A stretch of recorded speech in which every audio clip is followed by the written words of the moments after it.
Okay, so we're live. Welcome to Dive into World Building. This week we're talking about research, because research is awesome, and and we all do it, or we all should do it. I think we can say we all do it, even if we think we don't do it, because even when we are simply working with our brains, we're working with our past experiences, which constitute, I think, a form of research using memories and that sort of thing to give depth to our worlds. And so we're also mostly going to be talking about external forms of research. But does anybody here have a favorite research tool? I mean, I do. Okay, Reggie, you start. Okay. So research is really it's kind of interesting. There's like a bunch of different methods that I use, but my absolute favorite form of research is to find someone who knows something about the thing that I need to know about and actually have a conversation. Because sometimes when you have a conversation as opposed to reading text, you'll get details and nuance about the subject that you wouldn't get just from reading.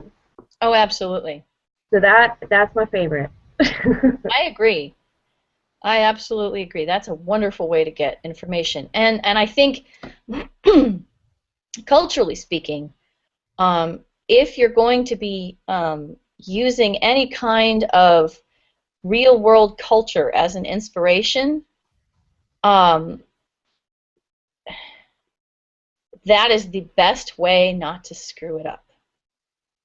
Yeah. Because when you're working with real-world cultures, it's really easy to make mistakes. I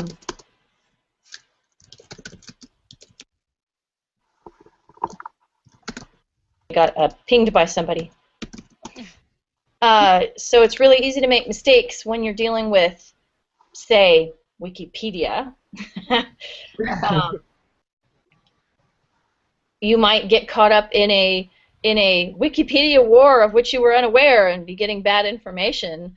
But Wikipedia always should be something that one has a contrasting source with. Wikipedia is good for your first source when you know absolutely nothing about the topic. Right. It can give you some good keywords and links to pursue further. Right. Now, it's very interesting. I find that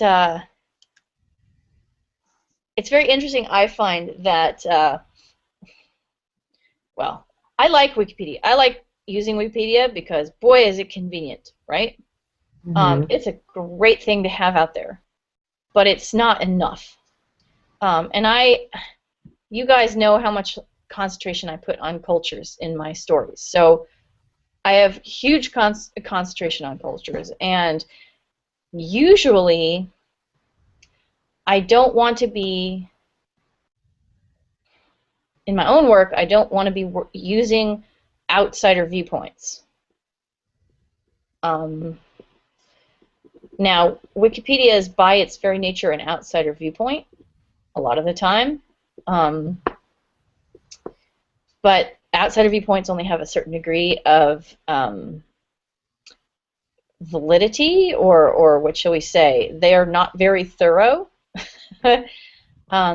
What Reggie was saying about details, you lose those details when you're looking at an outsider viewpoint. And there's some very particular ways that cultural elements of culture are viewed from the inside that you do not get to see when you're working from an outsider viewpoint. So start in Wikipedia, but see if you can get better information than that. For example, if you're working with dialect, dialect is fun. but you have to be very careful with it. I've seen it done badly a lot of times. There have been multiple discussions that I've seen on the internet about dialect, and actually those discussions are valuable research, right? And I'm trying to think. Be very careful when using spelling to indicate dialect, for example, that sort of thing. If you're trying to portray a person who's a Southerner and you don't have the dialect down, everybody's going to notice, particularly Southerners, right? And unless you want to exclude Southerners from your audience or your potential audience, because all the Southerners will be pissed with you for getting X, Y, or Z wrong that you didn't know about, it's a good idea to go talk to some Southerners, make sure that you're not making huge mistakes, and that kind of thing. I have done this many times myself with various aspects of stories. I tend usually not to source things directly from the real world when I can avoid it because of exactly that problem. But I feel it's very important to track down people who are insiders to whatever it is that I'm trying to portray before I go trying to say, well, yeah, this is how that person would think, or this, you know, because I don't want to make claims about how somebody would think. The only person I really know how she thinks is me. And obviously we can learn a lot more from personal experience than we can from reading about something. Okay, but you know what? Okay, so I'm going to take that back. No, I'm not taking it back. Ha! No, I'm not taking it back. What I will say is there are sources out there that you can use that are very useful besides just people. And I'm thinking in particular about historical dialect stuff and historical cultural information. It's really very valuable if you're looking at historical stuff to go back to literature of the time, because that will reveal a whole lot about what is important to people in that period. I wrote a book that's currently sitting on my shelf, on my virtual shelf, because eventually my agent will have a chance to look at it. But one of the things that I wanted to do was I wanted to have these different characters speak in the dialect, speak in a way that reflected literature of a particular time period. And as I was formulating this idea, what I did was I said, okay, I'm going to actually not just have them speak like literature of the time period, but I'm actually going to have their characters be directly inspired by a particular work of literature from that time period. And I was able to get away with that because it was a world made of words. And of course, you would speak in a way that was influenced by one of your greatest literary influences at the time, right?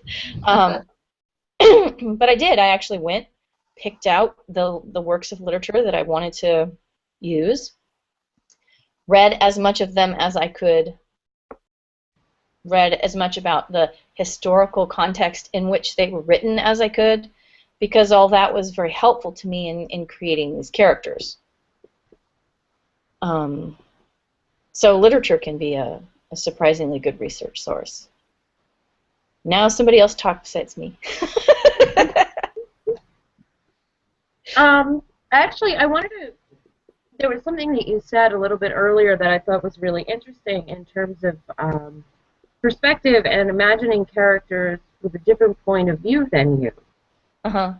Because I think for fiction writers in general, and obviously this goes beyond research, is that is one of the very big challenges that all fiction writers, no matter what genre you're working in, face. Yep. So I would say that, relevant back to the topic, that research can kind of help you get there when you're writing from the point of view of a character who is very different than you.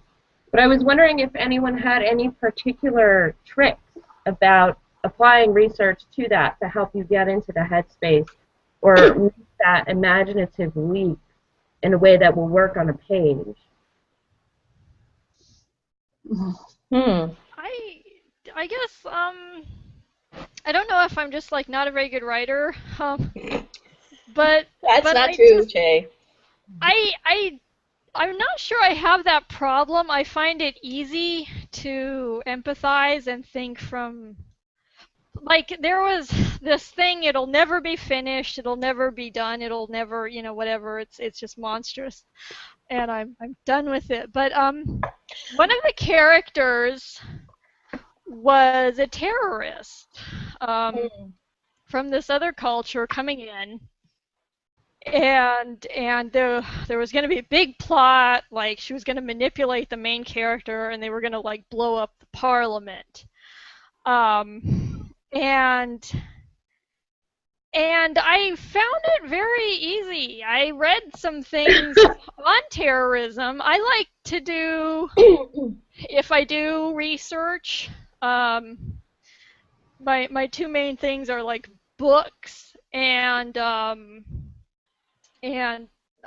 like TV. I like documentaries a lot. I like That's a good source. audiovisual. I find there are not many, like I can't offhand name a nonfiction book I've actually gotten to the end of. But I really like my documentaries. But I actually did. But I found, I mean, it was interesting, and I found myself I could very much sympathize with this terrorist, and so I guess and I mean I can honestly, because I think it's all there within us. Every deplorable action we're all inches away from doing under the right circumstances. I don't think it's necessarily everybody's like, oh, Nazis, how could they justify it, blah blah blah. And I guess it's that's what we do. That's what our brains are designed to do. We justify. We're not reasoning machines. We're justification machines. So you can justify anything to yourself, absolutely anything. And I think that's something that, I don't know, it's go be friendly with your dark side, I guess. So I guess I don't really find it that difficult. Well, I think it depends on the kind of. It depends on how different the point of view is. I mean, I'm not trying to diminish your point. Yeah. I think you're right that we can empathize with characters very effectively. But conveying a different viewpoint has nuances beyond simply being able to agree with the character's motivations. Yeah, but I think if you can understand them, then you can put it down what their thought process is if you understand that process. I don't know. I'm just maybe, like I said, maybe I'm just a terrible shallow person. Well, I think Juliet's saying that primary source is going to be if you actually go and find somebody that is representative of the kind of character that you're trying to to write, then looking through the world through their perspective, like talking to them, empathizing with a real person, is going to make it easier for you to create a character that also has that same perspective. So the challenge then is, well, if you can't talk to somebody like that, all you have is the text. How are you going to translate that into a real person? How they see the world? How are they going to, what is their perception of the world going to be like, and how are you going to convey that to a reader? Well, and so I think also one valuable thing to do here is to separate out the question of narrator from character. Right. Because if your narrator is you, or is closer to you, or has a perspective that is more close to you, right, than your character, that makes it easier you can use the narrator as a tool to express the alternate viewpoint. And it's a little bit of a different task from trying to create a narrator who speaks as that person would speak and conceptualizes things as that person would conceptualize things and uses language as that person would use language. I think, if you see my point, I say this in part because a lot of the people that I'm dealing with are aliens who are speakers of other languages, and I do this very specific thing where I design a prose style that is reflective of their thinking process, which is a non-native English speaker's thinking process. So when you're not trying to do that, and you can articulate more directly with questions of motive and reasoning and that kind of stuff, then there's a little bit less work that goes into it in terms of fine detail, making sure the spin is precisely correct. If that makes sense. Yeah, I admit I've never really written sci-fi or aliens. I'm dealing with humans or human-ish, witches or whatever, but they're all people. I deal mostly with just regular people. Yeah. No, I mean, it totally makes sense. It's fine. I'm just trying to explain why I'm being really picky. I'm not saying, I'm not saying, well, why haven't you? Right?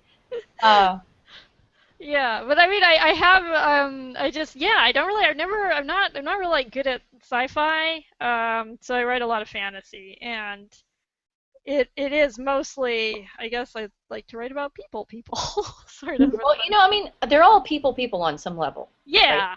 Right? They're just very, very strange people from other planets that, like, absorb sunlight instead of eat. I've never done that, but maybe I should. I love sentient plants. I really wish I could photosynthesize. It would save so much time and effort. That would be perfect. Yeah, that would be nice.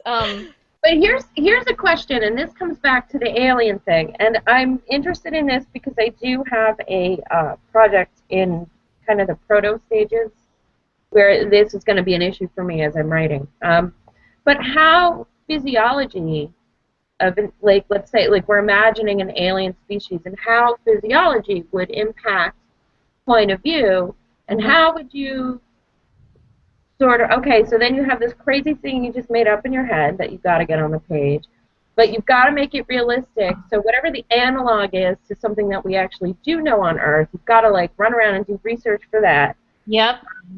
And then make sure everything is believable on the page, that the suspension of disbelief is maintained, like the integrity of that.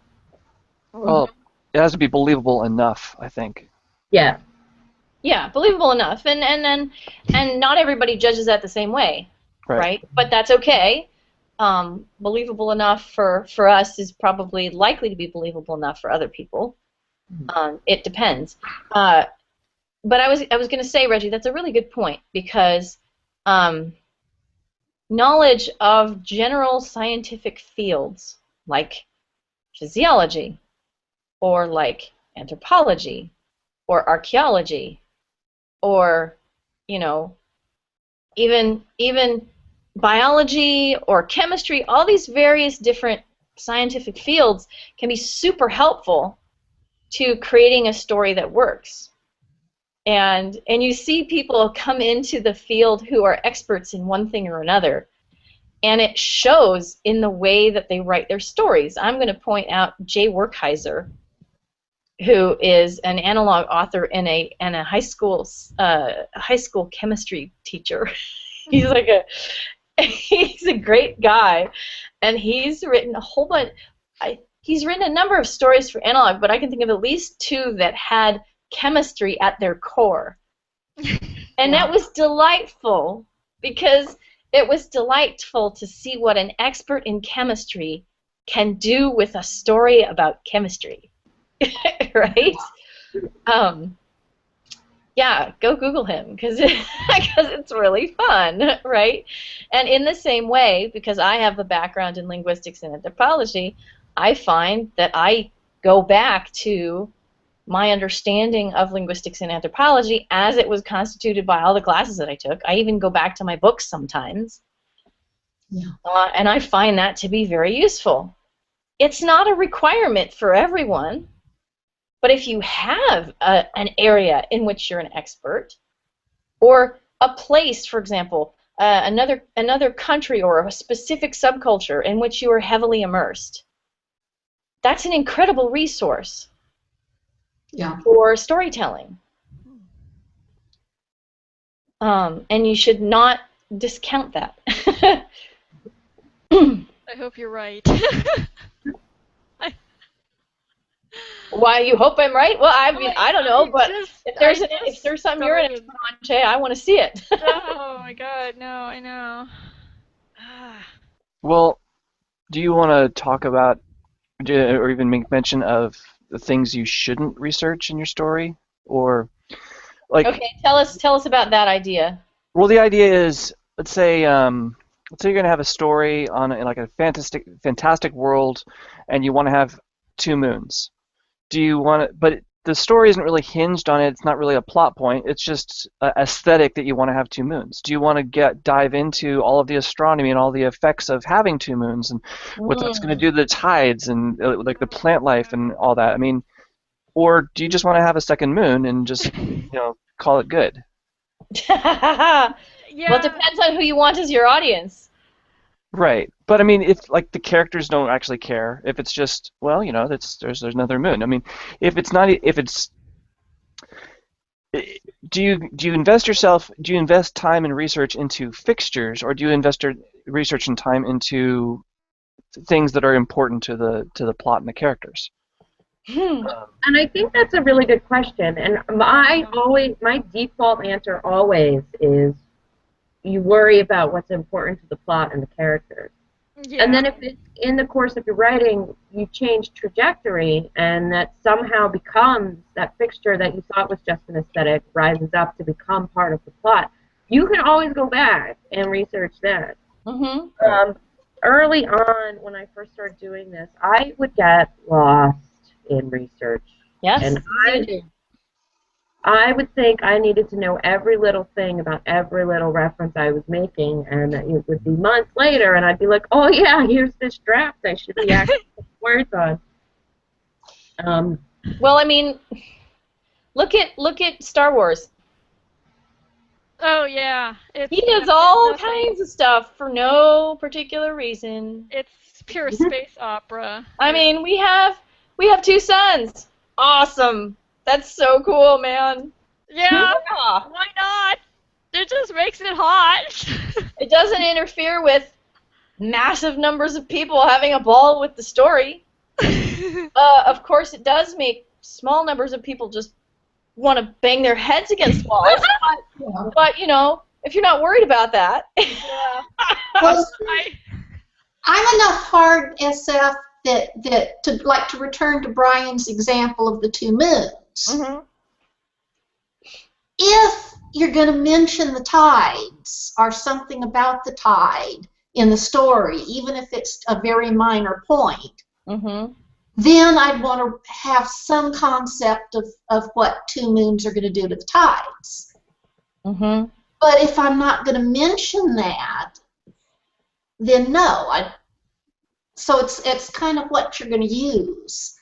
I think that in a way I think that if you're writing a story and you want to stick 2 moons on it, that's different from wanting to write a story and explore what 2 moons mean. But at the same time, I think it's a big lost opportunity for real exploration and a story that might go from being cute to being mind-blowing. Yeah. You can actually figure out what the implications of the 2 moons might be, right? Yeah. Am I more intrigued by the idea of some story happening in a world that has 2 moons in the sky? Or am I more intrigued about a culture that's built around 2 moons and whatever, and that we're going to experience what that means for people? I'm way more interested in the second one. Yeah. That's the kind of audience that I am, right? Yeah. But I do tend to think, I think of world building, particularly for short works, as like being inside a house, where every time you reach it, you have to know everything that's in the house and its layout and how you get from room to room and all that kind of stuff. But every time you hit a window, something has to be in it. And whatever's in it has to have an implied connection to whatever is outside the next window. Right? Yeah. And if there isn't, you'll have people going, what? What? And the question is, the question then becomes, is the editor that you are sending this story to one of the group of people who is into space opera, or one of the group of people who would like to see what the implications of 2 moons would be? Really, I mean, if you're trying to get a story like that published, that's what it comes down to, right? It's who's your audience. Like, if you have 2 moons and you're sending to Analog, you better know what's going to happen with the 2 moons, right? But if you're sending to Beneath Ceaseless Skies, if you're sending, that was exactly what I thought of next. If you're sending to Beneath Ceaseless Skies, then that's probably less important. Your right? magic system better be spot on. Oh yes, your magic system better be rock solid. So, yeah, absolutely.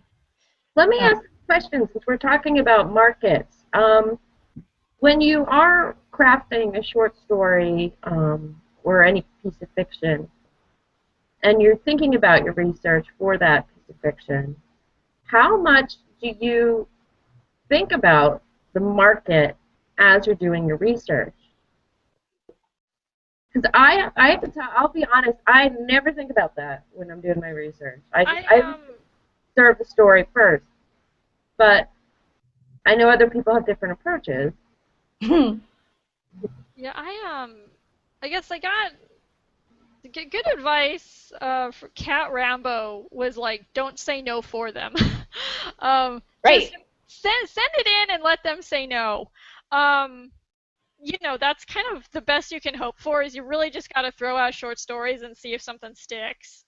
You know, Cat Rambo is not the only one to say things like this. Actually, Stan Schmidt has said things exactly like this. Yeah. I'm the editor. Don't reject yourself for me. Yeah. And I think it's true. I think it's true. On the other hand, okay, so when I just get a story idea, I do not think about markets. Okay. But however, once I became acquainted with Analog and acquainted with Stanley Schmidt as the editor of Analog, I started to understand something about how I would resell to them. Does that make sense? So I wrote a story and it had particular characteristics that they liked, and I went, oh, wow. I wonder if I could write another story that had similar characteristics, right?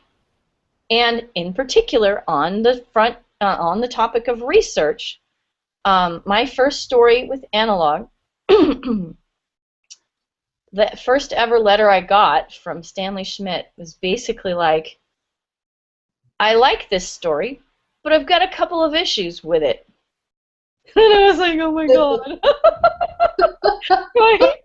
And the issues that he had with it were research issues. They were, you need to have your physics be solid here, because you can't have gecko people the size of children sticking to walls. Oh, wow. Okay?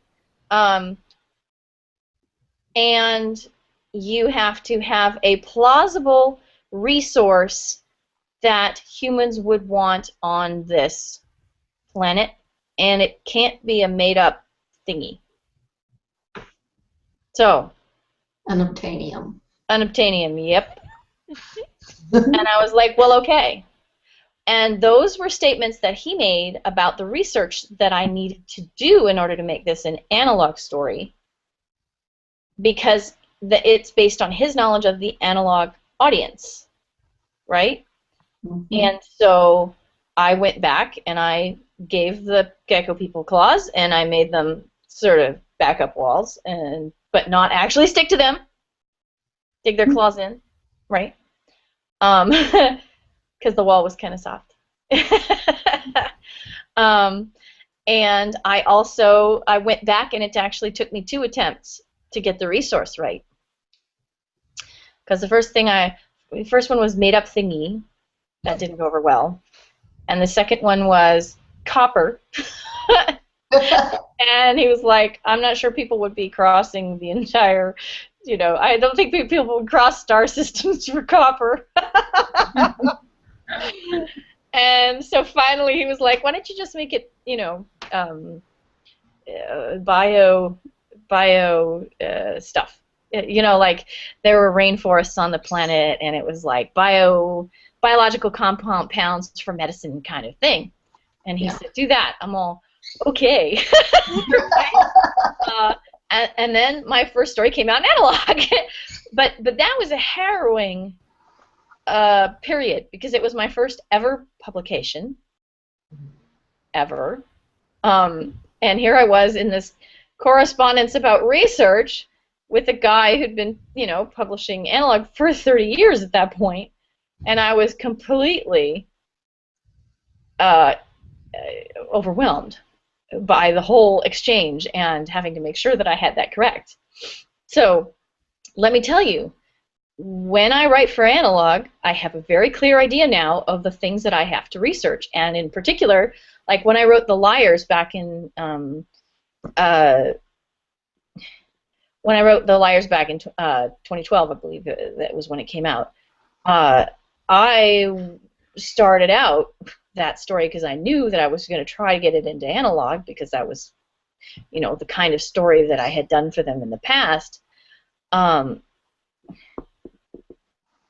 I was like, okay, so I've got this concept that underlies my alien species, and that is that they're able to detect magnetic fluctuations, and that forms a form of psychic communication between them. And without that working, the whole story was going to fall apart. Now, the wonderful thing is that's exactly the type of story that analog looks for, is the type of story where if you took the science out, it would fall apart. But fortunately, at that time, the analog forum was still operational, and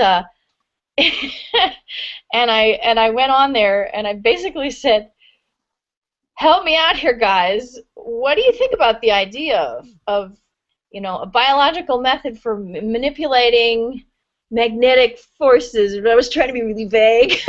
Right? I was like, what do you think about that as an idea? Physics guys, right? Because there are a lot of physics guys on that forum. And the great thing was that they were like, okay, works for me. Yeah, I bet, well, that would be really interesting. And people were like engaging with the topic and all this kind of stuff. That was great research. Yeah. Yeah, I mean, that forum was a great place to do research, because just what Reggie was talking about, finding people who have expertise, was great. And so the story worked, and it worked for analog.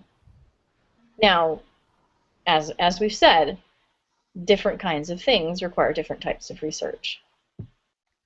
Boy, I bet J.K. Rowling did a ton of research when she was doing her books. There's the Harry Potter books and all the different magical stuff that she was doing. There was a lot of etymology and a lot of history there, and a lot of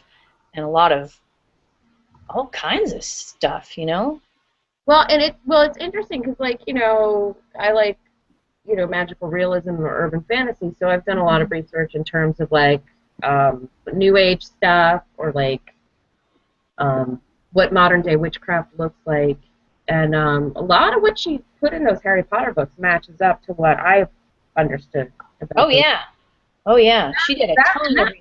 I felt like those were like little Easter eggs for me, right? And that makes it fun. So this actually links back to Brian's question, which is to say that if you take the trouble to get the research right, it's like a little gift to those people who are actually in the know. And people love that, right? So it's a good argument for trying to delve a little deeper. On the other hand, I mean, it's, you know what I mean? One can argue that writing a great story is not something that requires a ton of research, but at the same time, finding those Easter eggs as a person who does know about stuff is really fun. Yeah. Which, What were you saying, Brian? Well, I was just saying that I think there's a balance. I mean, having Easter eggs and having all your concepts have a solid foundation is one thing, but if you go and do a bunch of research, if you spend like 2 weeks just poring over resources, communicating, talking to people, and you get like this really broad set of knowledge about a particular topic that is not necessarily what your story is about, but a part of it, then you don't want to necessarily prove to your reader you did the research. That's not necessarily good for them or for your story. So, well, yeah, and in fact, world building is largely off the page. Mm-hmm. Yeah. A lot of world building does not make it into the story. Right. Well, have you ever or is just barely implied. I mean, you have to keep a very strict relevance criterion, or you're going to end up lost in the land of research forever. What were you saying, Reggie? Oh, I think it was like a sound of agreement of some sort. But yeah, like that's one of the things is like always comes back to the relevance to your plot and your characters in the moment. Right. So having made that mistake of getting really lost in research and wasting a lot of time, I don't know if this is a virtue or a vice when it comes to writing, but I will write things and I will leave a note in the text in my first draft that says, research this. Mm-hmm. That way I can do my research after the bones are down, instead of having to know every single thing and tripping yourself up and then losing, of course, your flow, like losing the headspace. If that makes any sense. Yeah, no, it makes a lot of sense, and I think actually that given what we've been talking about, the idea of asking the question, how do you keep your focus on the story, is a really important one. It also depends a lot on the kind of story that it is. Yeah. Right. But it can also go the other way, where doing the research can suggest story directions you didn't know you were going to do. So it's both sides, and may depend a lot on your personal process, which everybody's going to be different. Yeah, I'm writing a story right now that has a whole bunch of research behind it from a lot of disparate sources. And one of the pieces of the research was a trip that I took to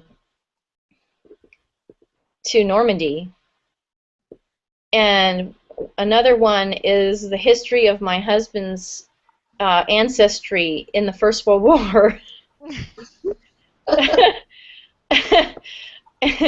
and and it connects in with things like farming and cheese.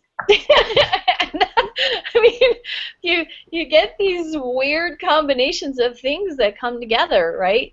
Yeah. And as long as you can have a scenario that allows them to come together, and then the other thing I was researching was trip to Normandy, World War One, and names of people in the Mali Empire, and mercenary soldiers in the 100 Years' War. And these are all being used for the same story. So Now I'll read that one. yeah, thank you. Yeah, so it's certainly very interesting. But you never know what the combination is going to need to be. I mean, that in this case, the story is the core, but the research is growing out of different aspects of what I'm trying to put together. You know. Yeah. Oh, and I had a thought a second ago and I lost it.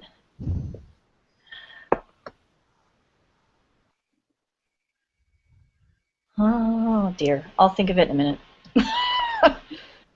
Well, a thought that was touched on very briefly a while ago is also the research you're doing for a short story and the research you're doing for a novel. Yeah.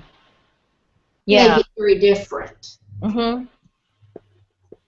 It was kind of like your example about the house and looking out the windows. Mm-hmm.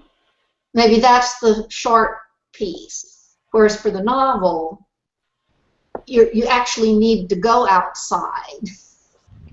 And This is what, hey, I had the idea. This is great. Thank you, Glenda.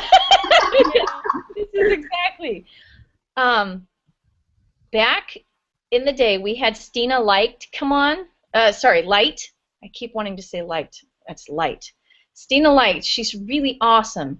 She was talking about, she's got this trilogy set in Northern Ireland during the Troubles with Faye, okay? And she did an intense, insane amount of research that included studying Irish Gaelic and talking to people who had lived through the Troubles and all kinds of fascinating stuff. And we have it on video. So anybody who's watching this and who wants to go back and hear Stina talk about her amazing research for this trilogy, of Blood and Honey is the first book. Wonderful, wonderful stuff. Intense research over years, but it was a story that she was deeply invested in, and she also knew that it was a story that was politically very complex and potentially problematic, and that the research was going to be absolutely vital to her getting it right. And then she, in the same discussion, went on to tell us about how she was now writing a story that was set in a fantastical secondary world, and that she had thought it was going to be so much easier because she wouldn't have to do all the research. And then she felt like suddenly she had no footing because she didn't know what research she needed to rely on. Right? And what research gaps do you just fill in with making stuff up? It's a good question. To some extent, you just do, right? You have to go with your gut. If you feel like there's a hole there that somebody's going to fall in, because maybe you're going to fall in it or you would fall in it if you were reading this story, make sure to fill it. And then you know, what else is critique for, right? Yeah. To get other people to look at it and go, you know, this is really not making sense. You should do some research. Oh, yeah. So I think research is actually a fascinating topic because it's really hard to know how much, you know, how much to do, how much not to do. It's important not to lose sight of the story and what you're trying to do with it, but at the same time, it's also going to depend on where your heart is with relation to the story, right? Stina's example is exactly the kind of example. And my Varan world is based on a ton of research, but none of it is direct research. And I find myself doing like mini ethnographies of social groups within the Varan world, and just so that two people can appear convincingly in a scene, right?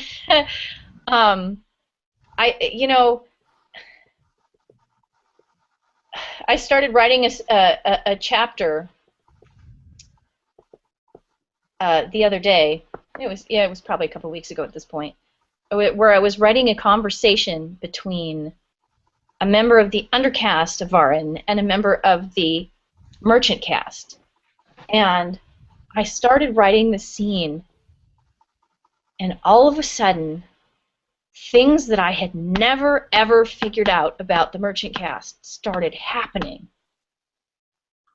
And so maybe what I should do is I should recommend writing short pieces as a form of research when you're working in a secondary world. Yeah. Because getting a close-up view and having to think through the internal structure of a person's thinking and the kinds of life elements that they would bring to whatever they were doing, that really changes the way that you think about a group.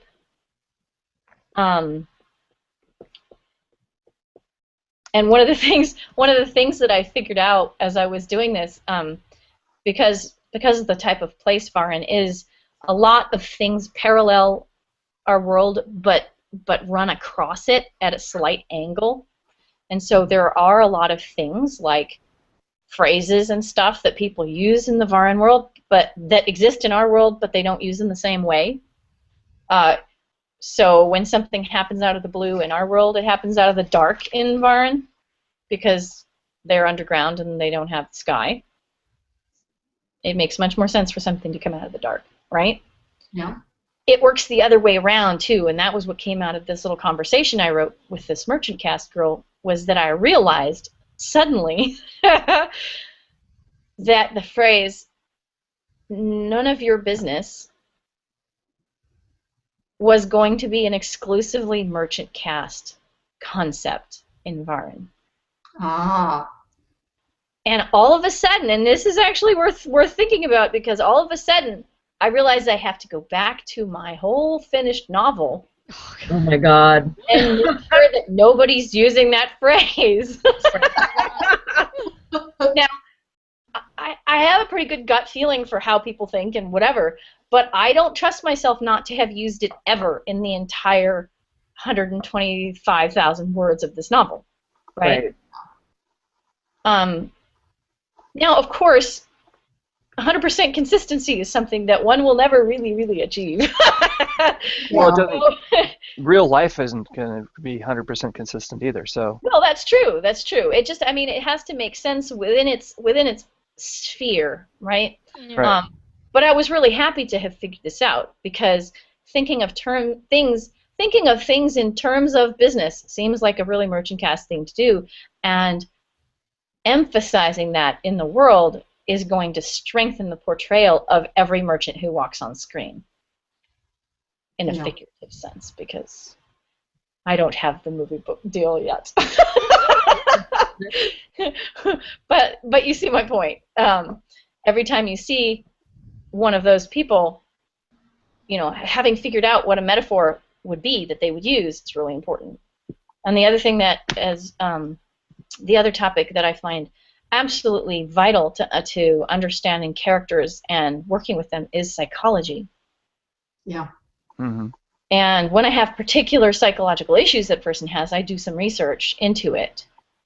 But I'm always cognizant of wanting to make sure that forms of justification that people use make sense, and the forms that the metaphors that they use make sense within the context and all of that. So, yep.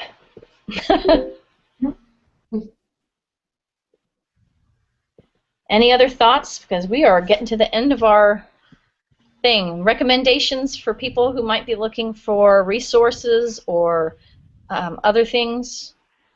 The library. Yeah, the library is rocking. Absolutely. I read the news every day. I read science and technology news every day, which is, sometimes I get interesting things from that can spawn into story ideas. Sometimes I read stuff that might be pertinent to stuff I'm writing, but often it's just really interesting and can lead to other interesting resources and people that are into the fields that I'm interested in. Absolutely. Absolutely. I agree with that. Just read widely in nonfiction areas. Yeah. But tips for the people who can't make it through nonfiction books.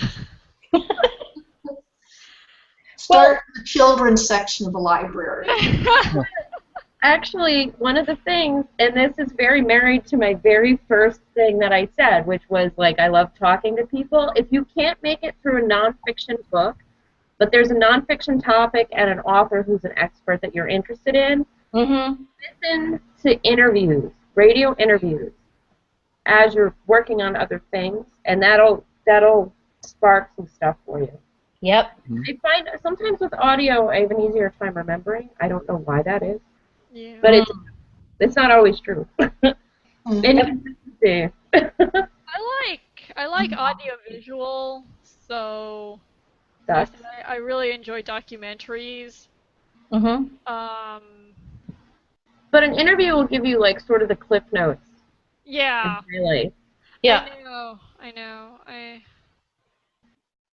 And I will mention that I have a resource here on my blog, which is the Writers International Culture Share, which hasn't been growing very much recently, but I'm still open for people who might like to give us articles. And it's basically about what it's like living in particular locations and some details that people might not know about those locations. So you can always look at that. That's you can link to it from my blog. Because it's basically different. They're basically blog entries, but I have a directory of them. So,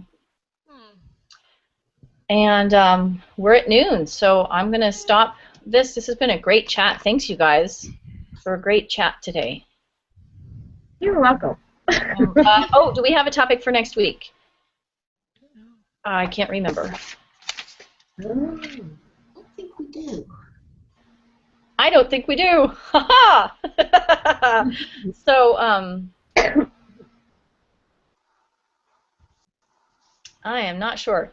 But why don't we be in touch about it? Because I always have my reminders on Tuesdays and on Thursday mornings. And I have a couple suggestions. Okay, Reggie, go for it. Yes. Okay. And because I have this terrible sun-induced rash thing going on, ailments in world building. Ailments, awesome. Not disabilities, but actual illnesses. Plague. Yay. Plagues in world building. Yep. Economics in world building. I don't know if you've touched on that yet. We haven't done economics since long ago when I was not on video. So that's a great suggestion. Why don't we do illnesses next week? And barring any sudden guest authors, economics the week after. Okay. Cool. Those are both good topics. Thank you, Reggie. Those are great topics. I much appreciate it. Because sometimes I have topics off the top of my head, and sometimes I don't have the resources. So thanks for watching, and I'm going to stop the broadcast.